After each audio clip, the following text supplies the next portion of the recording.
For this look, we're going to start by grooming the brows upwards in the direction of the hair growth.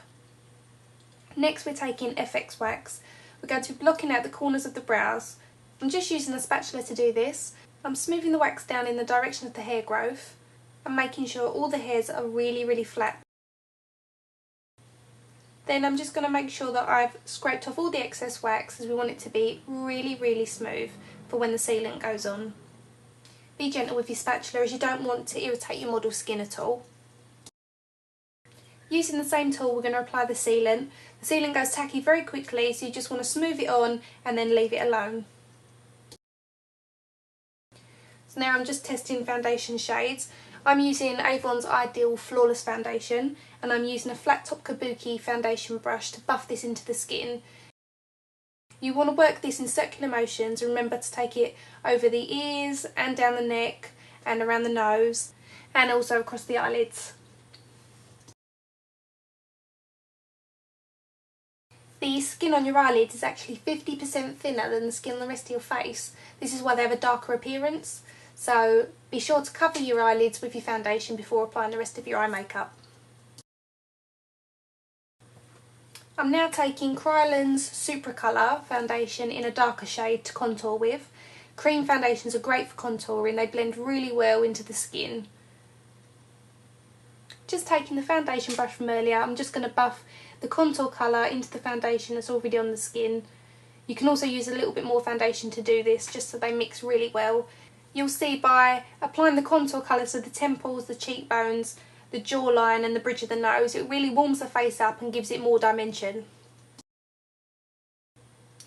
To cover the brows, I'm going to use another cream foundation by Kryolan.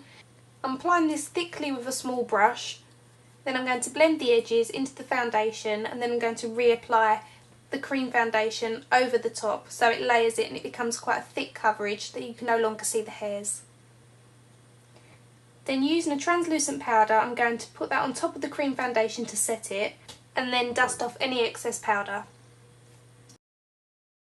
Here I'm just applying a little bit more of the Avon foundation over the top. This isn't a necessary step, it's just something that I wanted to do.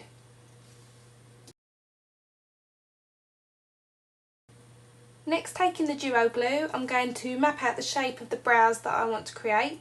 As you could see from the photo at the beginning, I've gone for a real pointy, winged out brow. Using an old brush, I'm now applying the glitter simply just by pushing it onto the duo glue now it's gone tacky. Once I had the glitter packed on, I took another brush and just edged along the brow just to give it a sharper, cleaner finish, and then just reapplied the glitter. I added concealer along the edging of the brows, making them appear more prominent and tidier. A quick tip when using glitter is to use scotch tape. Pressing that against the skin will pull off any excess glitter that's fallen down onto the cheeks. Taking MAC's Smolder eyeliner pencil, I'm running that across the top of the lid, and then I'm just going to buff that in with a blending brush and wing it out at the corners.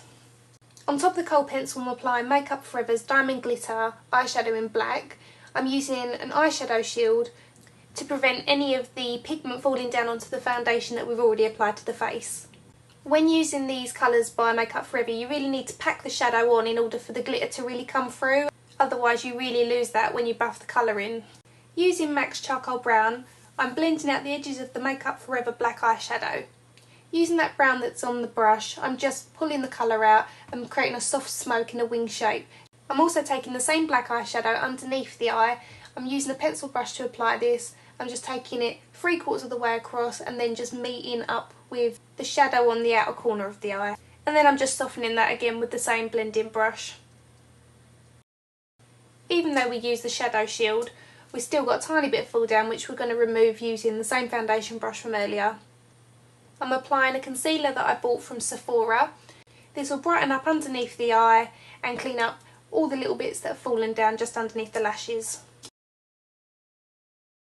Along the waterline, I'm applying Inglot's gel liner in number 77, and I'm using a fine detailer brush to put this on. I'm also putting this on the inner corners, across the top of the eyelid, and I'm going to tightline the eye as well. Taking a smudger brush, I'm just blending that gel liner right close to the lash line. On the inner corner of the eye, I'm placing Illamasqua's Liquid Metal in Electrum, which is like a gold shade, and I'm blending that into the black. And then I'm just taking a little bit more of the black to blend back into the gold, just so it's more seamless. Taking another blending brush, just blend the seams of the Electrum into the bridge of the nose. Also take Electrum underneath the eye, just take it about a quarter all the way across just to meet the black. I'm now applying Gold Leaf to the inner corner of the eye. I'm applying this with an angular brush. It will stick to the foundation as the foundation hasn't been set yet, so it's still tacky. For photographic purposes, this makeup needs to be a little bit heavier, so I'm contouring the face that little bit extra with eyeshadow, and I'm using MAC's Charcoal Brown. Again, I'm following the same contours as before, sides of the nose, cheekbones, temples. Again, this will give more structure to the face and work really well with the lighting. I'm warming up the skin ever so slightly around the perimeter of the face, just using MAC's Mineralised Skin Finish Natural in Deep Medium. I'm applying Eyeko mascara on a nylon comb. This really separates all the lashes and gives them a very good coat.